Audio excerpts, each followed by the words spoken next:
Good day, everyone. My name is Arvin Fortunato. Together with Miss Diana Manicad and Romel Marquez, we will be presenting to you the book of Linda to Hawaii Smith, entitled Decolonizing Methodologies, Research, and Indigenous People. So the first four part of this book will be presented by our first reporter, Miss Diana Manicad. Diana, you may now take the floor. Thank you, Arv. So next slide.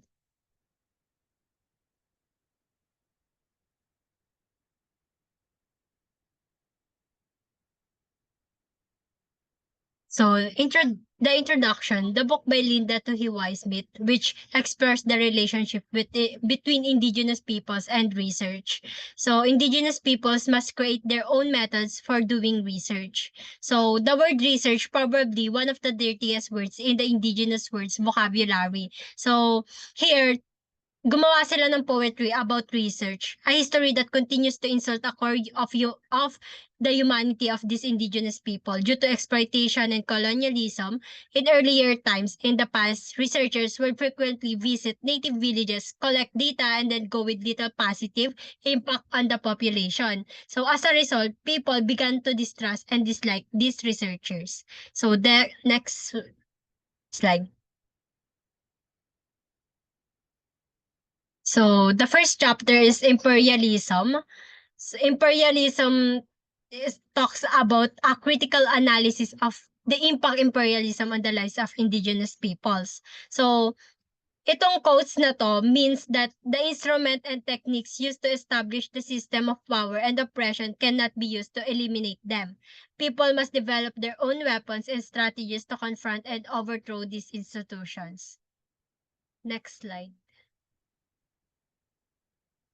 So there's a four types of imperialism. The first one is imperialism as economic expansion, means maintain that the export of capital to new markets was an effort to save capitalism, since the product being produced in Europe were beyond of reach for the working class. This is according to Lenin. The next one is imperialism as the subjugation of others. This actions not only produce many types of subjection but also made the history of imperialism uneven. The next one is imperialism as an idea or spirit with many forms of realization. Here is, according to Mackenzie, imperialism as a sophisticated ideology with numerous cultural, intellectual, and technical manifestation. The last one is imperialism as a discursive field of knowledge. That means it influences how we see and comprehend global intergovernmental power interactions. Next slide. Yung the faculty of imagination is not strongly developed among them, although they permitted it to run wild in believing absurd superstition. These remarks can present a biased viewpoint. It should be used with caution. So the conclusion is that because they do not have a strong imagination to come up with alternative answers, they may be more prone to superstition and irrational beliefs. So, importance of writing history, the first one is the idea that history is totalizing discourse, the idea that there is a universal history, the idea that history is one large chronology, the idea that history is about development, the idea that history is about self-actualization, actualizing human subject. The next one is the idea that the story of history can be told in one coherent narrative. The idea that history as a discipline is innocent. So the idea that history is constructed around binary categories, and the last one is the idea that history is patriarchal. Research through imperial eyes. The first one is yung cultural formation of Western research. It comprises a variety of scholarly tradition and historical approach where philosophical concepts have occasionally undergone reformation or transformation. The next one is the intersection of race and gender. These concepts have been designed to work together or to construct a cultural force field that may block out opposing and conflicting viewpoints.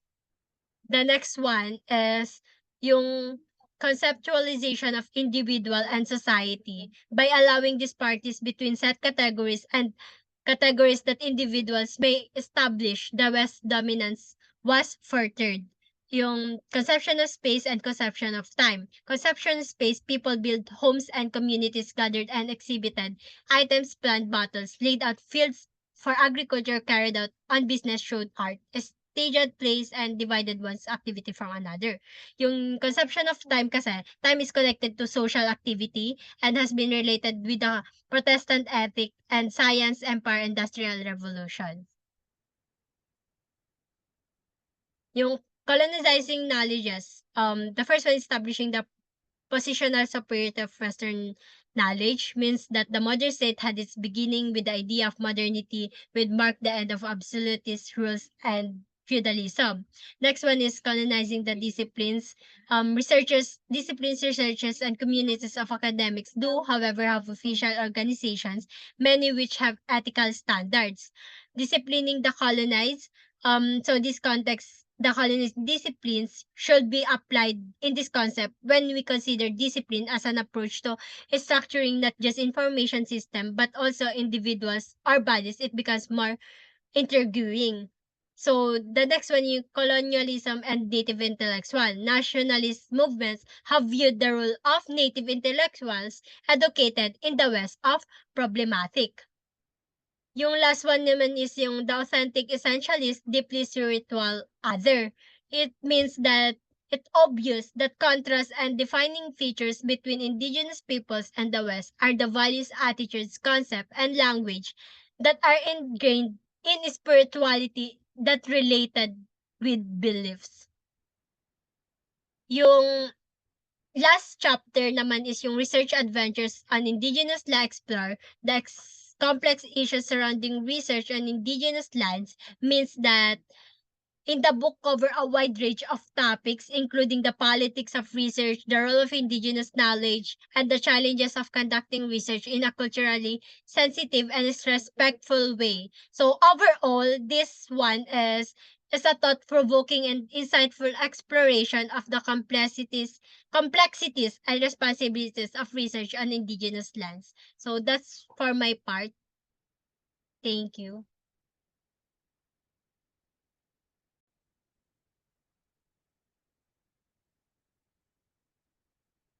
Good day, everyone. My name is Arvin Fortunato, and my reporting I will be discussing to you chapters 5 to 8 of Linda to Hawaii Smith Decolonizing Methodologies. So chapter 5, entitled Notes from Down Under.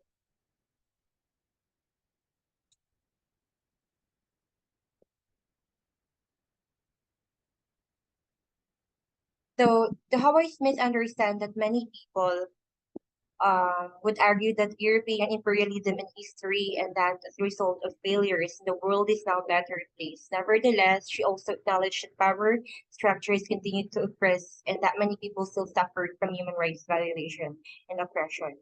So, ayon kay Hawaii, maraming katutubo na gustong bawian yung kapangyarihan at mga aklupain nila. Pero kinokondisyon ng term na post-colonialization yung current condition nila para masabi na tapos na yung colonialism at wala na dapat ipagkabahala pa yung mga katutubo. Kaya nawawala ng eagerness yung mga katutubo or mga indigenous people na ipaglaban or fight for their identity or culture. And to Hawaii Smith, talks about the current state of her Iwi tribe. Iwi tribe is a Maori group that has been heavily influenced by Western culture. So yung binigay niya example dito sa chapter 5 ay yung Iwi tribe. Ito ang pinakamalaking social units pala sa New Zealand na binaha ng mga kanluraning impluensya. Sabi niya, dinideceive daw yung tribe by introducing globalization as panakip sa term na imperialism. Kasi yung so-called globalization na yan ay walang pinagkaiba sa imperialism kung tutuusin. Kasi pareha lang yung dalawa na nakaapekto. At dahil dito nagpapira-piraso yung kultura, kaugalian at wika ng mga katutubo. Ito yung tinatawag dito Hawaii sa chapter 5 na the new language of imperialism. So the same chapter in-state ni Hawaii dito yung 12 ways to be research colonized. First, having your genealogy and identity stolen, patented, copied, having the umbilical cord blood of aborted babies farmed. Third, having your cultural institution and the rituals patented in either by non-indigenous person or by another indigenous individual. Number four, scientific and political reconstruction of previous extinct indigenous people dying and then coming back to life in flock of sheep, a variety of tomatoes. Six, commodifying indigenous spirituality. Seven, creating virtual culture and authentic culture. Eight, feeding consumption tuberculosis of marketplace. Nine, creating sovereign reservation for the elite. 10, denial of global citizenship. Number 11, exercising terror in 21st century. And lastly, let them eat the cake. So, sa chapter 6, entitled The Indigenous Peoples Project Setting a New Agenda. So, in the Indigenous People Project acknowledges that for the previous 500 years, physical and cultural survival has been the primary concern of Indigenous people. So, sa chapter na to, tinatalakay yung dalawang aspeto ng proyekto. First is the social movement, and secondly is the 1960s new agenda that includes indigenous research concern. Binanggit dito Hawaii sa chapter na ito, yung mga mahalagang petsa at mga kaganapan like yung pag-aalsa ng mga katutubo. Kasi para kay Hawaii, even though importante yung magprotesta para sa pagbabago, they still need to parallel the advancement of initiatives as para ma-revitalize yung mga cultural projects. And makikita nyo sa screen ang the Indigenous Research Agenda. So, to Hawaii charts an example of an indigenous research agenda using oceanic tides, a life-giving force in Maori culture, at may ginamitan niya to ng metaphor. The four major tides, namely survival, recovery, development, and self-determination. So the chapter 7 is entitled Articulating an Indigenous Research Agenda. It is challenging to formulate a comprehensive decolonizing agenda in research because of its high level of institutionalization. Simply said, indigenous people must actively participate for self-determination to occur. So yung research sa mga indigenous people ay kadalasang tinatawag na project. Ito ay may dalawang dahilan. Instead of a research tinatawag na project because first, ang research na word is dirty word with a dirty history. And secondly, research connotes scholarly expertise but project is more vernacular na mas lalong maghihikayat sa kontribusyon ng mga kaalaman sa iba't ibang larangan, na which is core tenant sa indigenous worldview. The next chapter is the last chapter entitled 25 Indigenous Project. This is the chapter 8 discusses the struggle for indigenous people to reclaim their culture is one that requires strategic and ambitious research program made of distinct project with common goals. And this chapter briefly discusses 25 such projects. So ito yung mga 25 indigenous projects na sinabi ni Hawaii dito sa chapter na to. First is claiming, testimony, storytelling, celebrating survival, surveillance, remembering indigenous processes, intervening, revitalizing and regenerating, connecting, reading, writing, and theory making, representing, gendering, envisioning, reframing, restoring, returning, democratizing, and the indigenous governance networking, naming, protecting, creating, negotiating, discovering the beauty of the knowledge, and lastly is sharing. So yan yung 25 indigenous project and dito na po magtatapos yung aking report and the next chapters will be discussed by my colleague and Mr. Romel Marquez. Thank you so much for listening.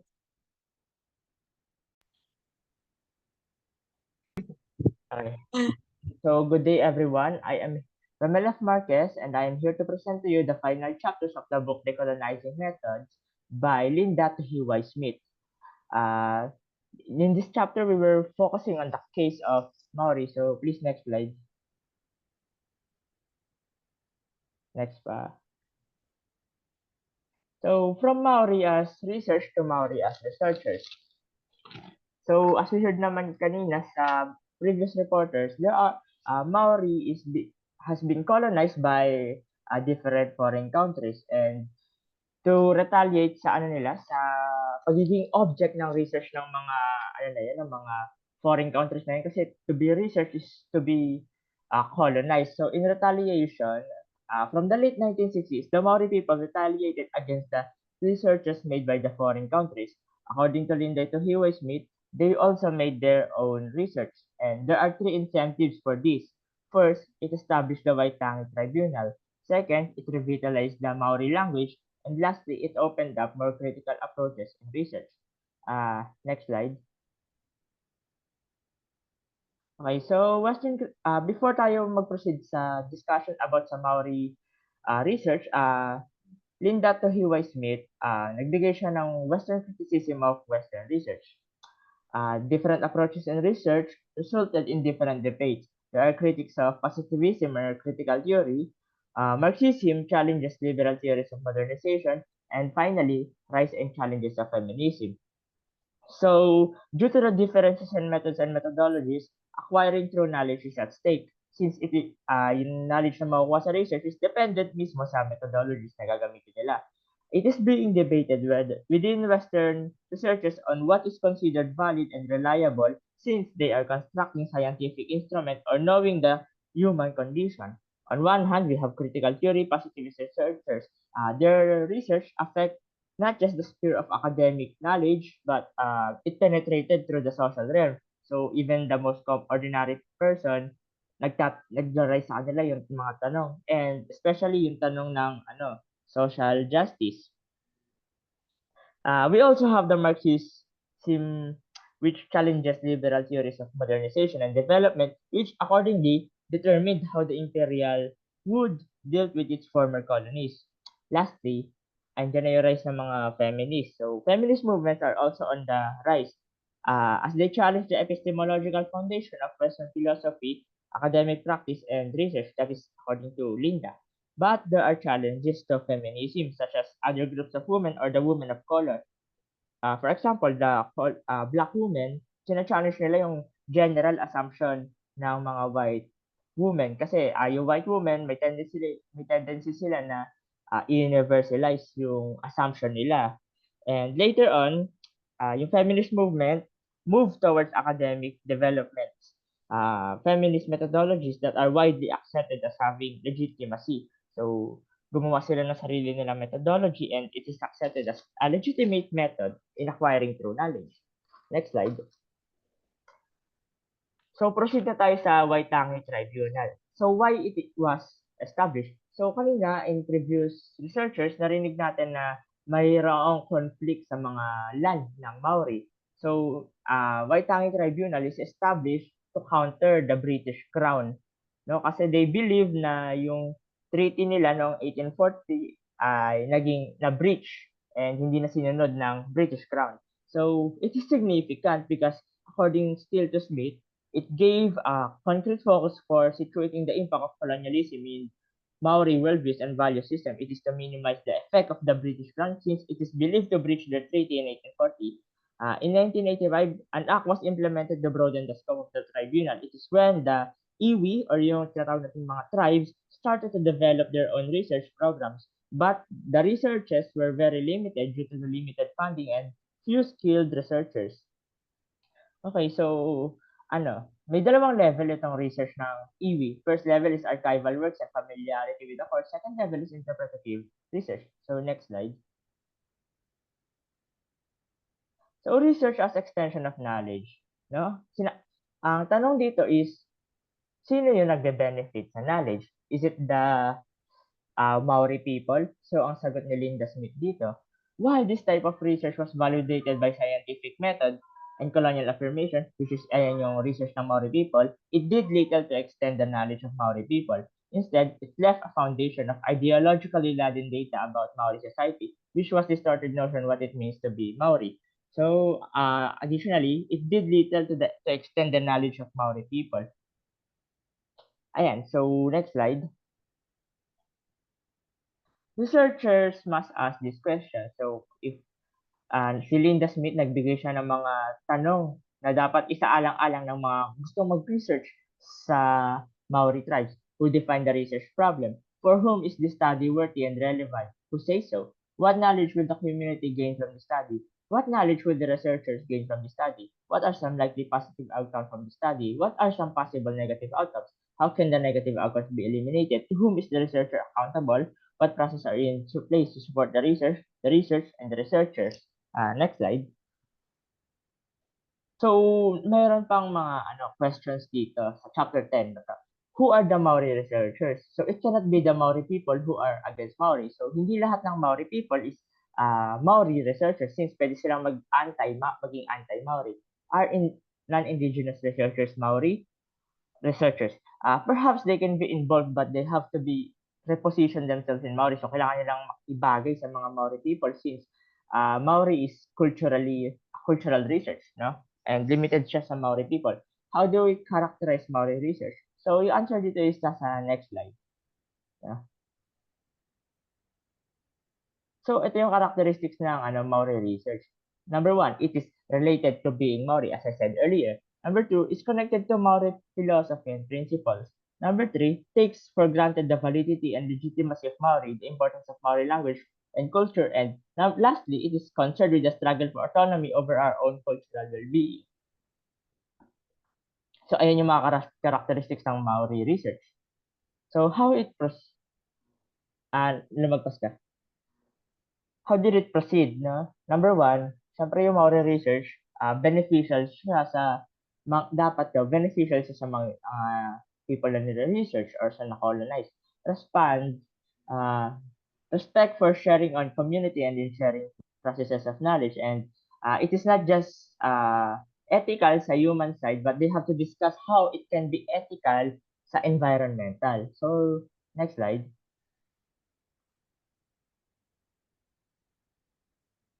Priorities of Maori research. So, lastly, nagbigay si